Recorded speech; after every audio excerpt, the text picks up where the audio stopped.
আসসালামু আলাইকুম। আমার সাথে যারা কানেক্টেড তারা জানেন যে আমার শাশুড়ি বেশ কিছুদিন যাবত হসপিটালে, কারণ ওনার ডেঙ্গি পজিটিভ ছিল। তো সেখান থেকে প্লাটিলেট একদমই কমে গেছিল, বাট আলহামদুলিল্লাহ আজকে প্রায় 3 দিন যাবত তিনি হসপিটালে। টোটাল ডেঙ্গু পজিটিভ 5 দিন, না 5 দিন আরো বেশি, 6 দিন বা 7 দিন। তো সেখান থেকে যে আলহামদুলিল্লাহ আল্লাহ সুবহানাহু ওয়া তাআলা তাকে সেভ করছে, তাকে সুস্থ করে দিয়েছে, শুকরিয়া, হাজার হাজার শুকরিয়া। তবে আমার মনে হয় যে অসুস্থতাটা আসলে আল্লাহ সুবহানাহু ওয়া তাআলার একটা রহমত, কারণ উনি শেফা দানকারী। কারণ আমরা একটা সিচুয়েশনে যতই রহমত থাকুক না কেন আল্লাহ শুকরিয়া আদায় করি না, কিন্তু যখন নিরুপায় হয়ে যায় তখন ওনাকে ডাকা ছাড়া কোনো ওয়ে থাকে না। তো আল্লাহ তার বান্দাদেরকে পরীক্ষা করার জন্যই আসলে অসুস্থতা দান করেন। এবং এই কয়টা দিন আমাদের পরিবারের সবারই খুব একটা পেরেশানি গেছে। ওদিক থেকে আমার আম্মাও একটু অসুস্থ। দোয়া রাখবেন সবাই যেন সবাই সুস্থ থাকে, কারণ বাসায় যখন ফ্যামিলি মেম্বাররা কেউ অসুস্থ থাকে তখন আসলে কোনো কাজকর্মই ঠিক মতো হয় না, মেন্টাল একটা প্রেশার থাকে। তো আল্লাহ সুবহানাহু ওয়া তাআলার কাছে হাজার হাজার শুকরিয়া যে উনি তাদেরকে সুস্থ করে দিচ্ছেন, আলহামদুলিল্লাহ। তো সেখান থেকে যেটা বলতে চাচ্ছিলাম যে আল্লাহ সুবহানাহু ওয়া তাআলার কাছে সবসময় শুকরিয়া আদায় করা উচিত, কারণ উনি চাইলে সবকিছু সলিউশন করে রাখতে পারেন। আমি মনে ভুল রাস্তায় চলে এসেছি।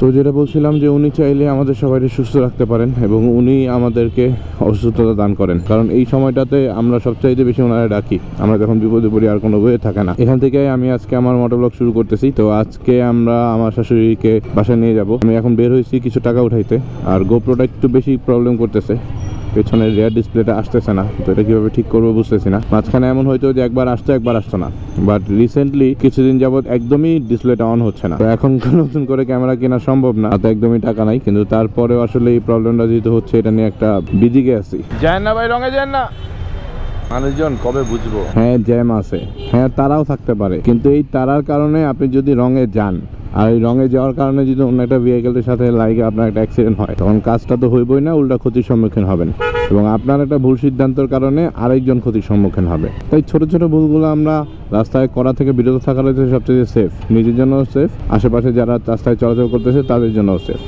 এই যে স্কুলের বাচ্চারা যাচ্ছে, কত মানুষজন হাঁটতেছে, কত দিক থেকে কত কিছু হচ্ছে। তো আমরা যারা ভেহিকেল চালাই তাদের উচিত ছোট ছোট জিনিসগুলো খেয়াল রাখা, ছোট ছোট ভুলগুলো না করা। অনেকে মনে করে কতজন কত বড় বড় ভুল করতেছে, ছোট্ট একটু রং মারলে কি হবে, ছোট্ট একটু ইটন মারলে কি হবে। না ভাই, রোডের সেট আপ যেভাবে করা আছে সবাই ওইভাবে যদি চলাফেরা করি তাহলে দেখবেন রাস্তায় ঝুঁকি আরো অনেক কমে যাবে। তো আজকে অনেকদিন পরে ম্যাডামের মুখে আসলে হাসি দেখতে পাচ্ছি, কারণ আজকে হসপিটাল থেকে আমার শাশুড়ি আমার রিলিজ হয়ে যাবে। তো এতদিন হসপিটালে থাকার পরে আজকে যখন অবশেষে আমার শাশুড়ি বাসায় যাচ্ছে, ম্যাডাম অনেক হ্যাপি। দেখ আলহামদুলিল্লাহ ফর এভরিথিং। তো চলেন ডিসচার্জ করে বেরোই। আসলে হসপিটালে কে থাকতে চায়? কেউই থাকতে চায় না। ডিসচার্জ লেটার, হসপিটালে যেন শত্রু না আনে। কি যে একটা মেন্টাল প্রেশারই থাকে। আল্লাহ সেফ রাখুক সবাইরে।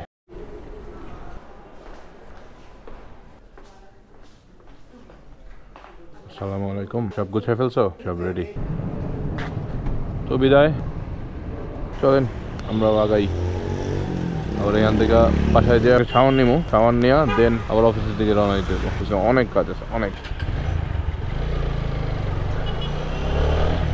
অবশেষে এই জ্যাম আর পেরেশানি শেষ করে বের হয়ে আসছি, এবং এখানে 120 একটু এলোমেলো সিচুয়েশন থাকলেও ওই রাস্তাটা দিয়ে রাইড করার ব্যাপারটা একটা মজা আছে। ছোট্ট একটা রাস্তা বাট কুল। আসলে আস্তে আস্তে চারিদিক দিয়ে নতুন নতুন রাস্তা বের হইতেছে, কারণ আমাদের শহরে যে পরিমাণ মানুষজন, যে পরিমাণ ভেহিকেল বাড়া শুরু হয়েছে, সেখান থেকে নতুন রাস্তা বের না হইলে মানুষজন যানজট সহ আরো অনেক হ্যাসেলে পড়বে। আর এই যানজট ঢাকা শহরে নতুন না। কি রে ভাই, তুমি দাঁড়ায় আছো কাল দেখা, মানে কি যে করে এগুলা। অবশ্য প্রাইভেট কার দোষ দিয়ে লাভ নাই। ও আচ্ছা, সামনে দিয়ে তো পুরাই জ্যাম, ও বা কি করবো, সরি ভাই।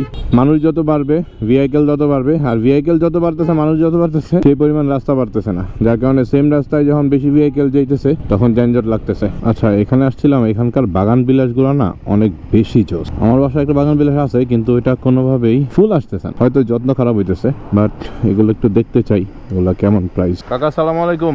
বাগান বিলাস ওই বাইরেরটা কত? হ্যাঁ হ্যাঁ, 15,000। মাশাআল্লাহ, বাপরে 15,000 টাকা। সুন্দর ছিল, বাট সম্ভব না এত টাকা দিয়ে কেনা। বাসায় যেটা আছে ওইটারই যত্ন করতে হবে। ভিডিওতে একটা প্রবলেম হইতেছে, যেটাতে ভিউ হচ্ছে না। এখন ঘটনা হইতেছে যে 8 থেকে 10 জন ভিডিও দেখে, কারণ তারা লাইক দেয়, আর বাকিগুলো হয়তো হিট দিচ্ছে, আমার ভিডিও পছন্দ করতেছে না, বা আমার চেনে না, বা আমার কথা ভালো লাগতেছে না, আমার ভিডিও করার স্টাইল ভালো লাগতেছে না। এখন ঘটনা হইতেছে যে আমি তো 2 টাইপের ভিডিও বানাচ্ছি, এখন এই 2টারে কি এক জায়গায় এনে একসাথে ইউটিউবে আপলোড করবো কিনা এটাও মাথায় আসতেছে না। তো এটা নিয়ে আসলে কনফিউজড, কারণ 2টা তো সিমিলার টাইমে রেডি হচ্ছে না, এটাই হচ্ছে সবচেয়ে বড় প্রবলেম। কারণ একটা তো ডেইলি প্রতিদিন আপলোড হয়ে যায়, আরেকটাও প্রতিদিন আপলোড হয় কিন্তু একটু এলোমেলো হয়েতে। তো এই জায়গা থেকে আসলে 2টার ম্যাচ করা কঠিন হয়ে যাচ্ছে। তো এই কারণে 2টা ইউটিউব চ্যানেল আমার, একটা হইতেছে মাত্র 170 সাবস্ক্রাইবার আর এটা হইতেছে 20,000 সাবস্ক্রাইবার। তো 20,000টা আসলে মোটর ব্লগ ইনক্লুড করতেছি, আর 170 যেটা ওইটাতে আসলে ডেইলি লাইফ ইনক্লুডেড। তো ওইটা আসলে একদম গুছায়া ফ্যামিলি ব্লগ হিসেবেই, আমার ডেইলি লাইফস্টাইল ব্লগ হিসেবে ওটা আপডেট করতে চাই, আর এটা মোটর ব্লগ হিসেবেই থাকবে। সুতরাং এটার আসলে মিক্স করার কোনো ওয়ে নাই, কারণ মোটরসাইকেল রিলেটেড কন্টেন্ট এবং মোটর ব্লগগুলো সব যাবে আমার এই হাসান সেতুতে, বাট রেসপন্স অনেক কম। যাক, কিছু করার নাই। তারপরে আমি যেহেতু নিয়ত করছি কন্টিনিউ 1 বছর করবো, 1 বছর করার পরে আসলে রেজাল্ট নিয়ে কাউন্ট করবো, এর আগে রেজাল্ট নিয়ে কাউন্ট করবো না, এর আগে মন খারাপ করবো না।